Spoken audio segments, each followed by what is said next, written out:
Good evening, James Holcomb, Holcomb, and I'm with the Clark County Association of Realtors. I'm on the board of directors.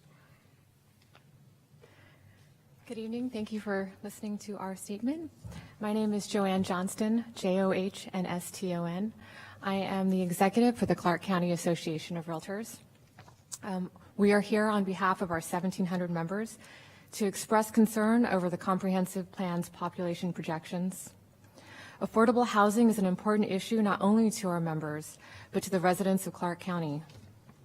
A study conducted by Merrill Lynch last year found that in every age category, from millennials to baby boomers, more than 80% of respondents believed home ownership to be a fundamental part of the American dream. Following the economic downturn, the housing market rebounded very quickly. In 2015, it was the third straight year in which the average sale price increased by more than 8%. This rate of price growth, while good for current homeownership who have increasing equity, is pricing many first-time home buyers out of the market. We believe the growth projections adopted by the county and supported by planning staff in the cities do not reflect the most likely growth rate over the next 20 years. Nor do these projections remain consistent with the actual long-term growth rates in Clark County. The data used by OFM in making its projections included the Great Recession, during which the population grew at a much slower rate than the observed historical rate. Census data from the last 2 years showed the population is growing at a rate much higher than the OFM projections. While we recognize that it may be too late in this process to make changes to this plan's growth projections, we would respectfully ask the board going forward to consider the impact that constraining the supply of available land for housing has on housing prices, and also use the best possible data when making decisions. All right, thank you. Are there any questions? Oh, question. Thank you. I agree we're probably too late in the process, but interesting thing, I guess it's a request. When we did the 2004 plan and didn't change the boundaries, that created the artificial demand that we all, suffered through because of lot prices.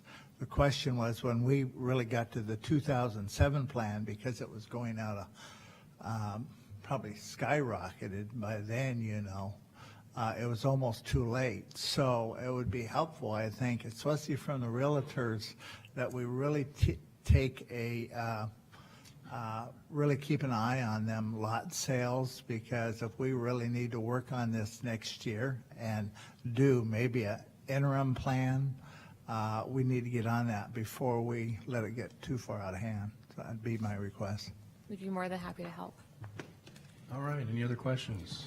I have a question for council. When it comes to, because the OFM projections, even the high choice in that was way below our historic growth rate for Clark County. The question for council is, if we were to revisit this next year or sometime very soon, in order to better accommodate the realistic population growth for our future, I assume that we would still be constrained by that OFM projection that basically is flawed. And so a follow-up question to that, if we as a council want to appeal to increase to the authority there to increase that OFM projection, is that a fairly simple process for us to be able to just simply look at our historic levels, provide the necessary documentation, submit it to the state, and have them give us an answer so that we can respond to it? The OFM guidelines are guidelines. They're not bright line tests. I thought that we were, by RCW, limited to you have to stay below that top level number. I'm going to read from your adopted comprehensive planning policies. Okay. Population projections used for designating urban growth areas will be based upon information provided by the Office of Financial Management and appropriate by state regional sources. So you can consider other sources as well. So would we have to actually submit something to the state to exceed that top OFM projection? Like any planning action under GMA, you're going to have to satisfy the Department of Commerce as well as any appeals that you might get from that plan.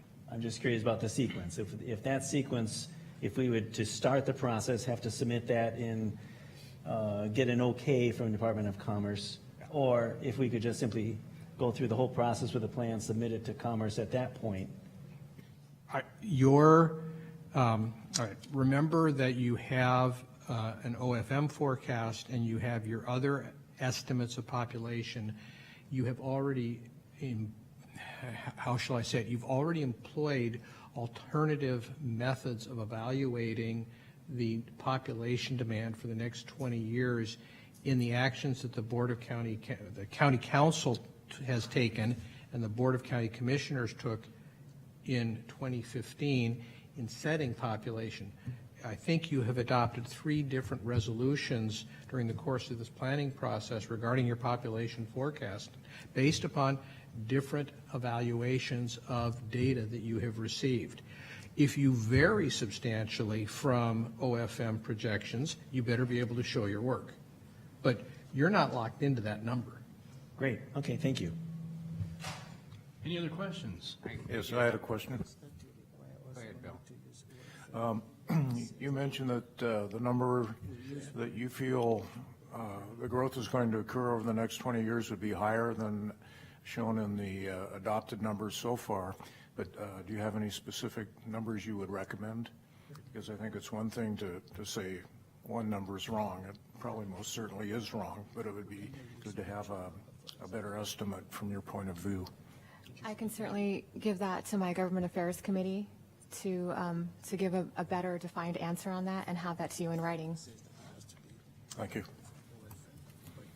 So while you're speaking to your Government Affairs Committee, why don't you come up with a position on the Strategy for Growing Healthier report, so you can talk to us about community development as well, and you can talk to us about the Aging Readiness Plan, so it's more than just about growing the inventory of land.